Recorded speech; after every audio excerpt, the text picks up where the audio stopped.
Chicago, Illinois, Startup Hype Man presents the Goat to Market Show. What's up, everyone? I am your host, Raj Nation, the founder and chief pitch artist of Startup Hype Man. This podcast is where we bring you founders, company leaders, and creatives who are building it, who are doing it, who have been there and done that.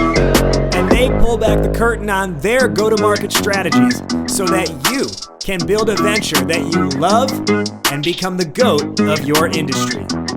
Want first listen on episodes before anyone else? Subscribe to our newsletter at startuphypeman.com. You will get alerts every Sunday morning when we release new episodes.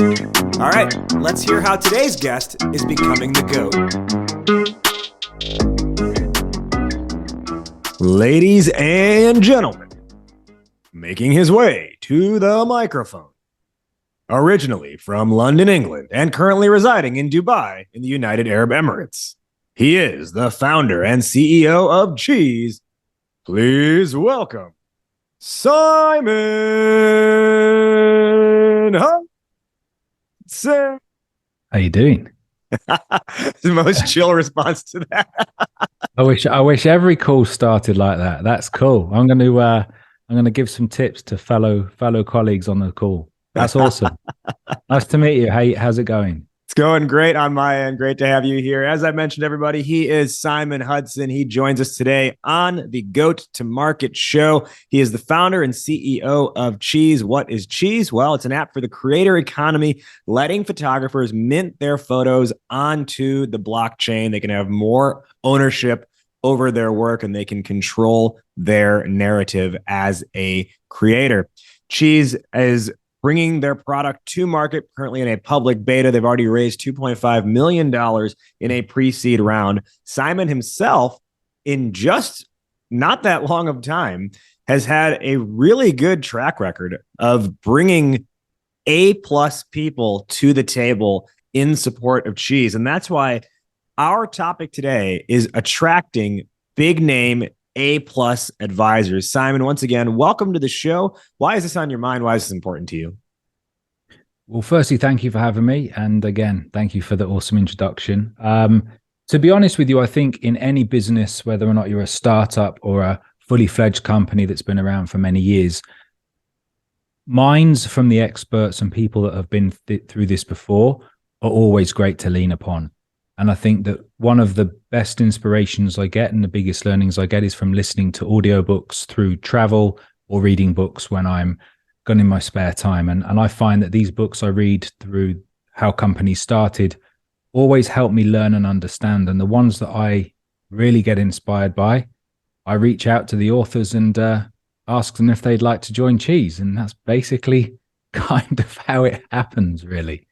And it seems to be a working model that I found.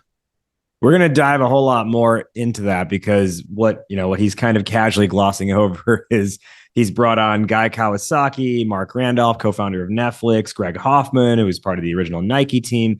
And all of this has happened through building relationships. So we'll get into how he was successfully able to make that happen and build up Cheeze's advisor team to such prominent names.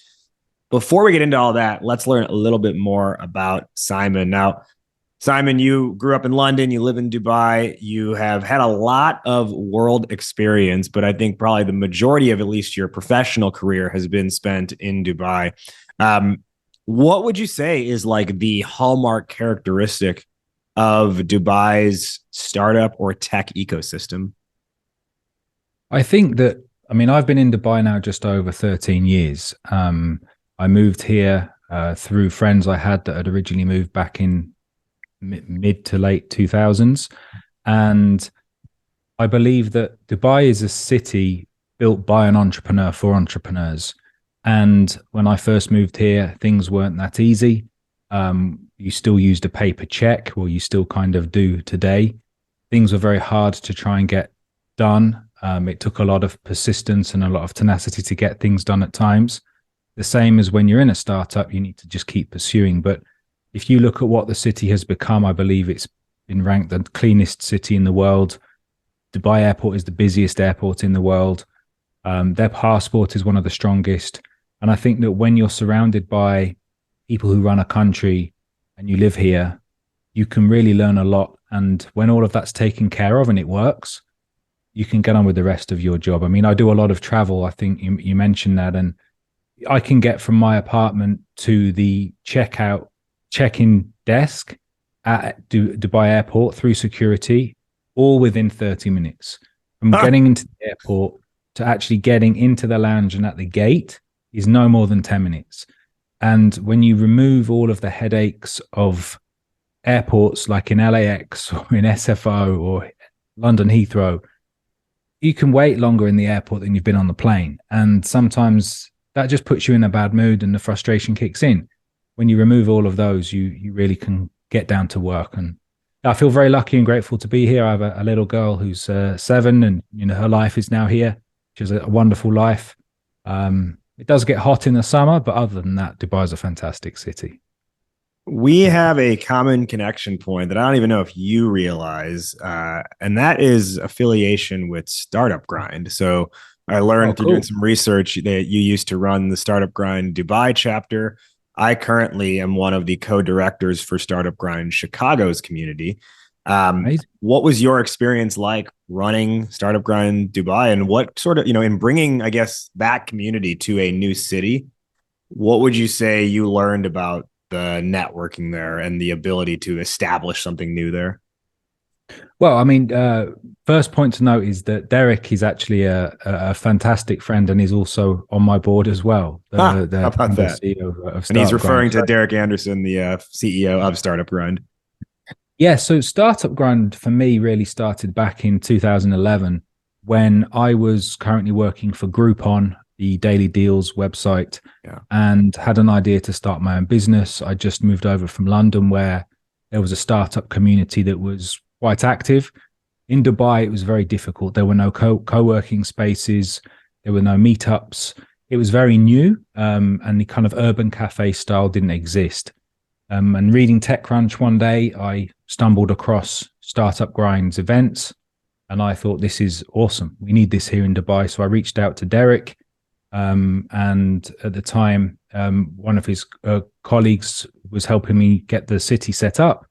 We got it up and running. I then was given the kind of routine of what you have to do. You have to find people in your city that are well-known entrepreneurs, get a fireside chat, and then sell tickets and put it together, record it, and send it back to Startup Grind. Well, lucky for me, I worked at Groupon. So I put the event on Groupon. And we sold out. We sold 150 tickets.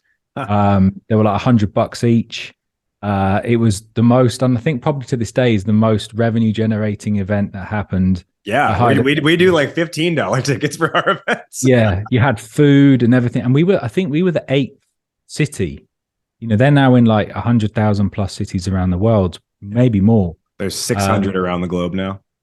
Yeah, 600 cities around the globe, and that's incredible. We were number 8, and yeah, it worked. We just brought people together. I ended up actually raising some money for my first startup from the first Startup Grind event. And it really put it on the map. Back in 2011, 2012, I was praised for helping start the startup ecosystem here. Wrote a lot of articles, was interviewed by a lot of people, CNN, Forbes, Entrepreneur Magazine. And Startup Grind really kicked that off. And, me and Derek have become friends and close buddies ever since. Seen each other's journeys grow, kids been born. And yeah, it's just been an awesome journey. I'm actually speaking there in April. I'll see you at the conference then. I'll be there. So we'll meet in person. Yeah. That's great. I'm going to be interviewing the CTO of Dapper Labs, the guy that came up with the name NFT. So that's going to be pretty cool at Redwood City. So yeah, awesome connection. Please do me a favor and ask him why, of all words to choose, did this person choose non-fungible token, because there are a million things that could have been chosen that would have been better. I mean, it's already on my list. I've already got my notepad. Number 1. All right. So, you've got this coming up within the startup ecosystem in Dubai. You're obviously very entrepreneurial. You have a couple endeavors before Cheeze comes into play. So you build Cheeze, you start building Cheeze a few years ago. Can you talk through, I gave a very, very brief introduction at the beginning, and it is around NFTs. Can you talk through, give our listeners a little bit more insight into what Cheeze is and how did you come up with this idea in the first place? Yeah, sure. So it actually dates back to 2015 when my daughter was born.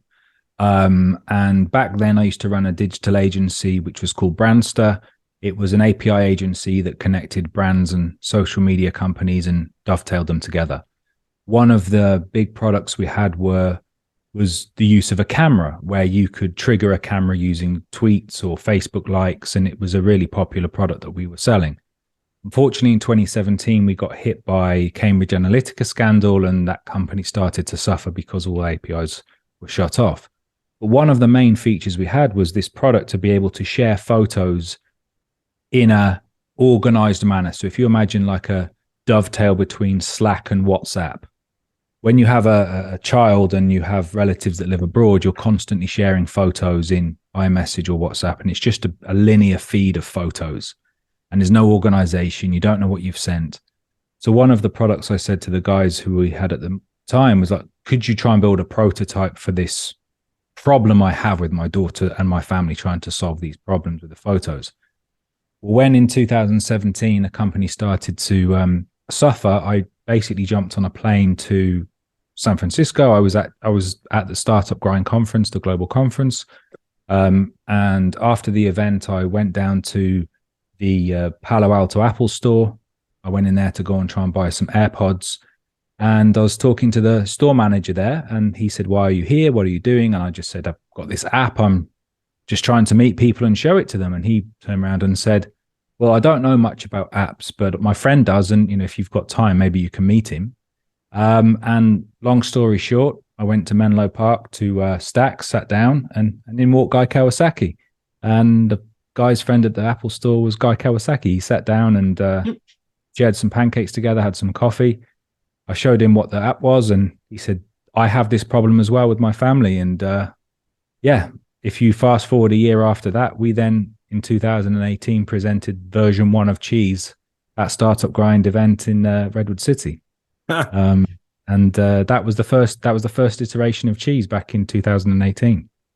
So that kind of brings us into our main topic here, which is attracting big name advisors. Now, you already alluded to Guy Kawasaki just kind of walking in, but let's just unpack that a little bit more. It was by chance that Guy walked in. There was like a scenario set up that you were planning to meet him anyways. Like, what were the conditions that allowed this to happen, that you end up showing your app to Guy Kawasaki?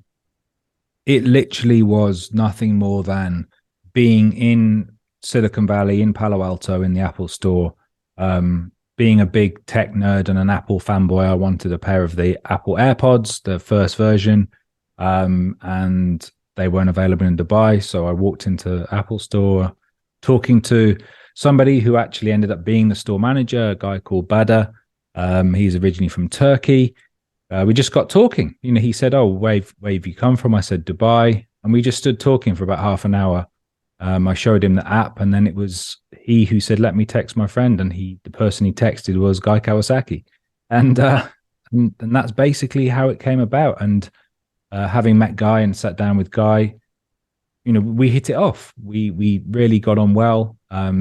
He said, "Look, I get presented a lot of products each year, and I see a lot of startup founders." He said, "I need to run it by my trusted inner circle." So I then extended my trip and stayed there a little longer. When I met his friends in Santa Cruz, met some of his buddies and business partners in Palo Alto, met his family, met some of his kids as well. And yeah, everybody came back and said, "This is a cool product." And then Guy said, "Look, let's kick off a business." So we then set the company up in Delaware, and off we went. And that was that. Like I say, that was version 1 of the product, and it evolved into what it is now. Obviously, things changed during lockdown, and during lockdown, we stumbled across photography NFTs. And any entrepreneur and any startup will know that if you see a product declining in user base, you have to pivot. And so in 2020, we pivoted Cheeze into an NFT-focused photography platform rather than just a messaging platform. But yeah, that's how me and Guy met back in 2017 in Stacks in Menlo Park. Now, which doesn't have Wi-Fi, by the way. So if you are going to present an app, make sure you've got roaming or data because it doesn't have Wi-Fi. FYI. Do you recall though? He said he looks at a lot of product demos all the time and gets pitched on a lot of things. Do you recall specifically? Were you showing it to him a certain way, or were you handling that conversation a certain way? And was there a specific get or ask you had in mind in the process, or was it more just enthusiasm? I think, to be honest, I was taken purely by surprise in the fact that I was meeting him. I went in the Apple store in the morning, stopped at Starbucks, then got an Uber to Menlo Park, and in the afternoon I was sat with Guy. And I just think the honesty and transparency is what it was. I wanted to show somebody that could give me feedback, and Guy is an unbelievable person to give you feedback. He'll always be honest, and sometimes it's a hard pill to swallow, but you've got to listen to this. And I think that's what I did. And yeah, it was just a meeting of minds. I think, we both had the same vision on certain things. He could tell that I had really put this together and had thought about it. The product was very well built. The brand was very well put together. It took us 3 years to obtain the full Cheeze.com, register the trademarks. And when you can see that a mile off, I think. And yeah, to be honest, it was just literally having a chat, and then it evolved, and we just, we became friends as well and business partners. I speak to him frequently and see him whenever I'm in town. Yeah, it's just a general natural chat, I think. Nothing special, really. You also have Marc Randolph, as we mentioned during the introduction or earlier on in this conversation, co-founder of Netflix, as part of your board of advisors. And you kind of alluded to that, and you came from, reading and reaching out. Can you just explain that story a little bit more detail? Yeah, sure. So that's quite a funny one because having been back and forth to San Francisco and Palo Alto Bay Area for a number of years, I was lucky enough. One of my friends built a good network of people. My friends in the area had just bought a Tesla. And he was like, look, when you're in town, you can take it out for a spin. Well, people who live in kind of Menlo Park, Palo Alto, often go to Santa Cruz over the mountains and spend time there. Guy does a lot of surfing there. And I was listening to Marc Randolph's book, That'll Never Work, on an audiobook, and had it on in a Tesla. And I was testing out the self-drive mode in the Tesla. So I'm actually just sat there, not driving, just on my phone, taking photos and videos, listening to. It's a bold move. You're putting a lot of trust into that early engine there. And to be honest with you, it was cool. But what was such an iconic moment is in one of the chapters in the book, Marc talks about driving over the Santa Cruz Mountains, because he lives and is based in Santa Cruz, driving over the mountains with Reid Hoffman. Reid Hoffman.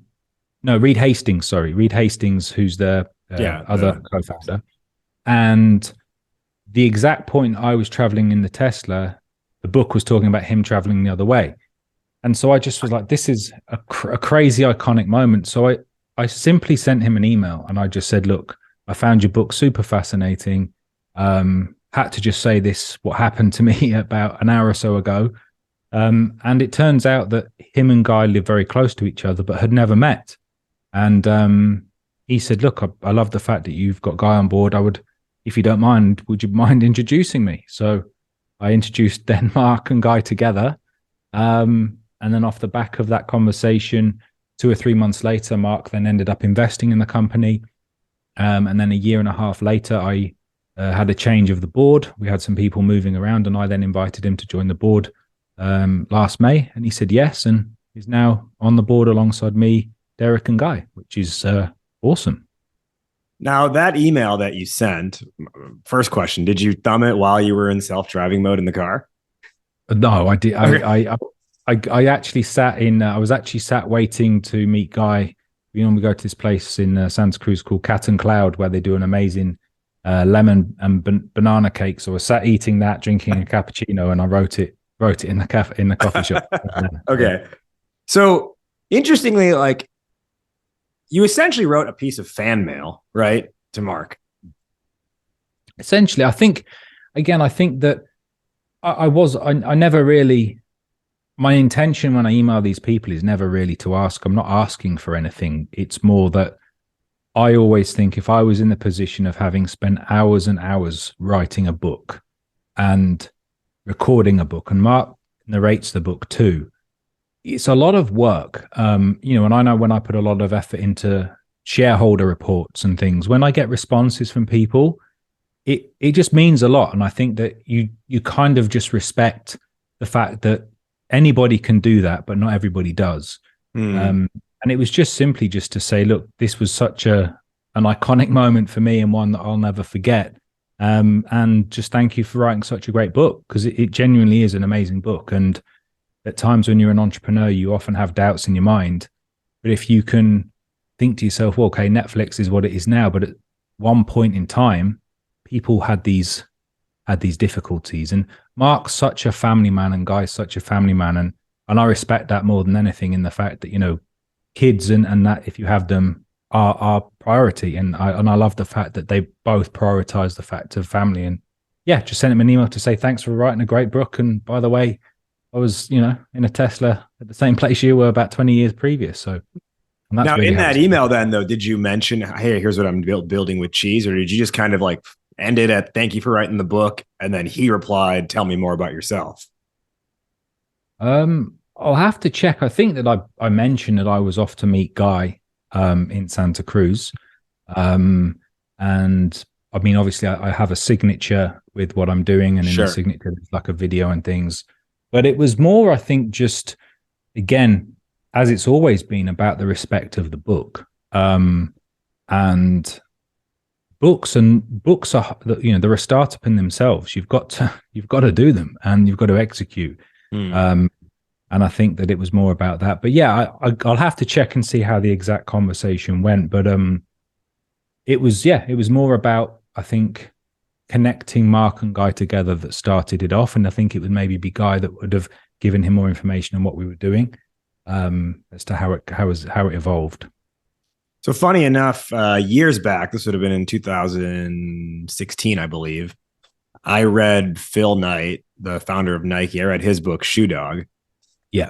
And that, in a similar way, profoundly moved me. And I had, I also had one of those moments of like, what are my problems? If I look at what Nike had to go through, like, I didn't have Adidas arming the US government against me at any point and having trying to force trade embargoes on my product. So, it was very much, and I was at the time of reading it, I was at like a very like entrepreneurial low point. So it was very helpful in what I needed to read in that moment. And I actually wrote a handwritten letter, and mailed it to Phil Knight and sent it to his office at the Nike headquarters. And I really didn't expect it. It was really just, it was a thank you letter. It was like, hey, thank you for writing this. This was really meaningful to me. It helped me in these ways, etc. And you can't see it here, but what I have behind this computer screen is a framed letter back from Phil Knight, acknowledging my mail to him and saying thank you for reading it. It was a labor of love. It's it's really nice for you to say that, with his signature at the bottom. So I 100% relate to that ability to just acknowledge someone for the work they have put in. And I think what's interesting is, we often think, because someone has let's say a brand name, like their name is a brand name, essentially.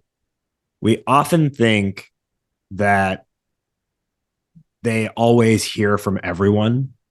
Yeah. But I think the reality is, like, if you just think about our own behavior, like, how many times do you read a book and never think to tell the author you have read their book? And that's it. Majority, right? And that's what happens, I think, in the majority of cases. If someone has written a book or done whatever, like, you just kind of think that like other people are out there giving them praise, and there might be general like media attention, but I think they don't often hear from the individual consumer nearly as often as we might assume they do. And so when you do have that just extra little touch point to say, like, again, I acknowledge you for doing this work, I do think it's quite meaningful to them. And I think that's what you're saying is how you've been able to kind of establish some of these relationships. Yeah, and I think the bottom line is that I never approach any of these relationships, and never even to this day do, and with regards to money and funding and what people associate, famous people in whatever respect with. And I think that it's literally genuinely me praising them for their craft that they have managed to do a fantastic job at. And, Guy is, I think he's on his 14th book now, and Marc is writing, I think, his second or his third. And still, again, it's a passion of theirs. And I think that if they have people acknowledge it, which I just, again, my meeting with Guy was by chance. My meeting with Marc was me reaching out. But the same thing happened with Greg. I read his book and emailed him. Because again, it was just such a moving book for a stage that I was in. And didn't really expect anything, just other than that, loved his book, and we had a Zoom call and just hit it off. And I think that's the key. If you can connect with somebody and have a chat, then, it's like a relationship, isn't it?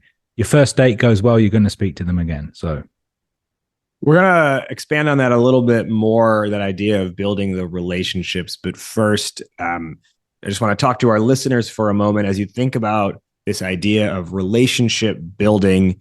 And as Simon previously talked about, being able to just quickly show Cheeze, his product, to someone like Guy Kawasaki, kind of on the spot.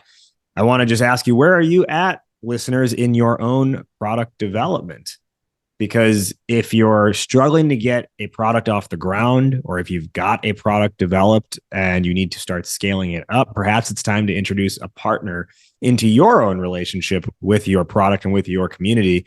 And I've got the perfect partner for you. They go by the name of Akava. In fact, they are the software development partner that's going to help you go from 0 to 1. And whether that means you're building on the blockchain or no chain, whether you're on Web3 or Web2, whether it's a mobile app or a SaaS product, Akava built it at startup speed and enterprise level refinement. That's why startups like Stride Health, Haveno, Olive, Side, and so many more trust Akava from their first dollar all the way to their $1 billion valuation. And they are ready to help you become the GOAT to market. I will tell you, anytime someone asks me for a software developer recommendation or a development company, I say, go to Akava. They know exactly what they're doing. Their co-founder is also a tech startup founder separately himself. So he knows exactly like what it is you are going through in your journey. And I think they don't just have like the professional skill set, but they have that I think that missing level of empathy for the founder journey that so many other companies fail to acknowledge. But Akava's got that. They've got the empathy. They know what it's like to be a founder, and they know what it's like to build great products. And that's why you should look into Akava as your partner for software development. You can learn more at akava.io. Again, that's Akava, AKAVA.io.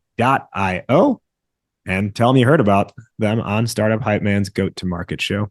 We are here today with Simon Hudson from Cheeze. We're talking about attracting big name advisors. And Simon explained the story of meeting Guy Kawasaki and then Marc Randolph from Netflix. And Marc's was off of reading his book and reaching out. Now, Simon, one of the things, and you started to touch on this before the break, one of the things you've talked about, in our previous conversation off air was ask for advice and not investment.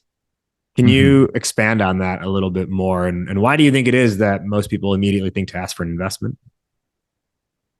I think that one of the biggest mistakes that people can make is people think that money is what is required to be successful in business. And I think that, money does obviously needs to be in the mix, that's for sure.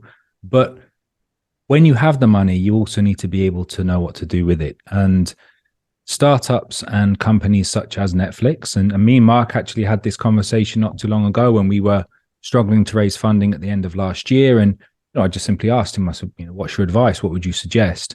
And people are able to give you pointers and really make you open your eyes to what the answer is, but you just need somebody to tell you what it is that you have to do. And that reassurance of having somebody who's been through it before that you trust implicitly with what your business is can really help you make those changes that make you a better founder and a better entrepreneur. And I think that for me, I've never really been the type of person that's been able to ask for investment once I'm confident that the product is at a point where I, once having my own money, put it in myself. And I'm still learning. I'm an entrepreneur. I've been doing this for a long time, but every day I learn something. And I think just asking for advice, if people are willing to share it, you build a relationship. And if people trust you, then they will connect you with people who might be investors. But again, it should never be the entry point to any relationship. You should never just want to speak to somebody about getting money. I think, you want to kind of build a relationship, because the moment that money exchanges hands, you're in a relationship anyway. The marriage is there. So it's better to know the person you're marrying before you sign the contract and get into the relationship. Before you put a ring on it. Yeah. Yeah, exactly. How would you recommend identifying, whether it's advisors or investors, how would you recommend a founder goes about identifying, oh, this is the right person for our company? It is a great question. I actually had this conversation with somebody not too long ago. I'm obviously in Dubai. Dubai is a very wealthy place. You can raise money fairly easy here, but not necessarily from people that would help you in your business moving forward, because the type of investors that they are mainly real estate investors who are used to exits and having actual assets behind their investment, not necessarily into tech and IP. One of the big things I've always done is look on news, TechCrunch, TechMeme, Crunchbase, keep an eye on who's raising money, who's raised what money. And if the business is similar to what you're doing, similar space, reach out to them and say, you saw that you just invested in company X, you're building a product that's similar, and would they be interested to take a look at your deck and your memo and proposal? And just identify it through that, and also ask people in your network. As you do this for a long period of time, your network grows. You know more people, you meet more people, you get more no's. The people that say no, they're always somebody to reach out to in the future, and just build up a database. I've been building up an Airtable for years now of people I speak to, and what they're looking for. There's a lot of great investors that we spoke to in pre-seed, and we were too early. We had to have a product. We had to have some traction. Our ticket size was too small. They only invested a minimum of $2 to $3 million. Yeah. So you go back to them later and say, hey, we're now in a position. We spoke a couple of years ago. Would you be interested to view our updated deck and start the conversation again? Build relationships over time. Don't just be on the hunt for money at all times. Yeah. I mean, I look at any type of relationship, whether or not it's friendship, romance, or business, it's the same. You can't just have a friend that you meet and say, hey, man, how are you? And then you become best buddies overnight. It takes time. You have to have good and bad times. Same in relationships. Romantically, you don't just meet somebody and get married day one, unless you're on a reality TV show. But other than that, it takes a while to build that relationship, and it should be the same in business, because you'll end up speaking to people in business a lot more than you will most people if you're in startup mode. How do you couch that against, if a startup's actively fundraising and they maybe want to close around in 3 months or something like that? I guess, is your advice still, hey, first build a relationship over a couple of months, then say you're raising capital? Or is there a change in action or mindset there? I think if you are well organized and planned, you know well in advance when you're going to need to raise capital. So, if you know that your runway is coming thin, you can identify market is changing, you need to start to think about raising money 6 months to a year beforehand. That's why when people close around, they're out raising again, because this was literally a stepping stone. And identifying the markets. Obviously, so luck has a lot to play in some cases where you get introduced to the right person who's interested in investing. You might be in a city traveling or a conference, you meet somebody. But I think, if you plan ahead, when you need to raise money and you can kind of build up relationships ahead of time. Do you feel that investors are happy to, let me backtrack for a second. Investors will largely say they are very busy people. They get pitch decks sent to them, 50 times a day, and it's a lot to pour through, et cetera, et cetera. Do you feel that they will take time if you were to ask them, hey, would you give us some feedback on our product or on our deck or something like that? Do you think they would do that as opposed to, I guess, would they do that and break up their existing workflow? Or is it something that they say, that's a lot of effort and I'm not here to give free advice? I think that if you've been able to get an introduction or a meeting with an investor and they've shown interest and they do due diligence or they look into the product a bit further and say no, it's always worth asking for the reasons why. And you'll just start to build a pattern. It will either be traction. They need to see traction. They need to have, a proof of concept. There needs to be a good go-to-market strategy. This is a sector that might not be for them. And, it's the kind of 100-10-1 rule. It's the same in investment, same in sales. You speak to 100 people, 10 people say yes, one person puts a deal in. So if you can kind of work on that ratio, that, okay, cool. If you speak to 10 people and only one person says yes, then you're going to have 9 no's, which is going to be 9 feedbacks. And then every time tweak the deck, change it, put a system in place where you can track and see who's read it, what pages they find interesting, follow up with them. And again, just keep everybody in the loop. I think communication is key.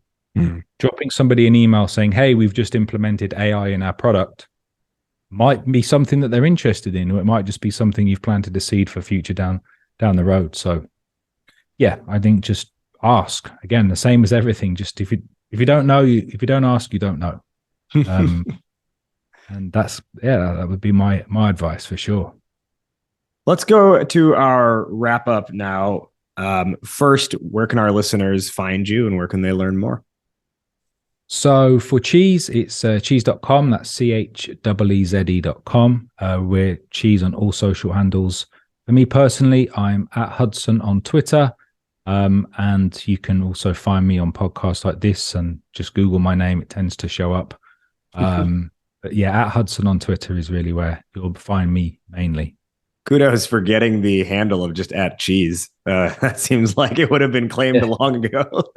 Again, it's a hustle. It takes time. Same as at Hudson. It takes a bit of time. You've got to build relationships and understand how these processes work. So yeah, feel very grateful for that.